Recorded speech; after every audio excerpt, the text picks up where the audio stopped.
Hey, what's going on, guys? My name's Adam, personal trainer here at Gainesville Health Fitness. And today we're going to be going over a few more things you guys can incorporate to help with any non-specific back pain that you may be experiencing. Alright guys, so in our last segment we talked about a lot of things that really help stabilize the spine and the trunk. This time we're going to be looking a little bit lower at the hips today. It's really common in our society for the hip flexors or the muscles in the front of the hip joint to get drawn short or tighten up, if you want to think of it like that, meaning that they're going to be in this position a lot. So that means they could be pulling on the hips, which then stresses out the low back, which leads to our back pain. So step one is let's stretch those muscles out. One great way to stretch those out is with a kneeling hip flexor stretch. And what that would look like is starting off in a kneeling position like so. From this position, all I'm going to think about is squeezing this glute like we worked on last week and pushing that hip forward.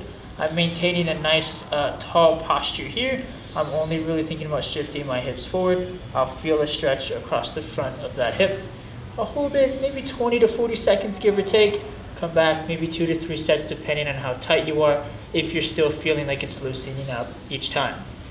If, let's say, for example, you don't feel much of a stretch here, you can actually add to the stretch a little bit more, as well as get into the quadriceps a little bit by using something like a ball or even maybe like a couch if you're at home, by propping that foot up on the ball, then getting into that kneeling position and repeating everything else like normal, squeezing that glute, shifting those hips forward, and holding that stretch. Alrighty guys, the second thing we're going to go over is if we're in a situation where those hip flexors are tight and they're pulling on those hips, what we want to make sure we're doing is strengthening the opposing muscle group to help balance everything out. In this case, that's our glutes and our hips. And a great exercise to help activate and wake up those glutes are going to be something called a clamshell.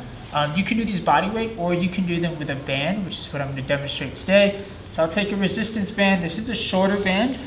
I'm putting it just above both of my knees here. I'm going to lay on my side with my knees right around a 90-degree angle, and my feet are going to stay together the entire time. From here, I'm going to bring this top knee and I'm going to bring it up and as high as I possibly can. I'll hold that squeeze for about a second, nice and slow on the way down, and repeat. From here, obviously, once we would go through our set, we would then switch sides and go to the other leg so we keep everything nice and balanced. If you're just starting these out, maybe 2 sets of 15 here. As you get stronger, you could increase your resistance band, or you could even increase your repetitions as well. Alrighty guys, once again, my name's Adam here at Gainesville Health Fitness. Hopefully you can take these 2 things and add them to your toolbox and hopefully improve that low back pain you may be experiencing. Have a good day, guys.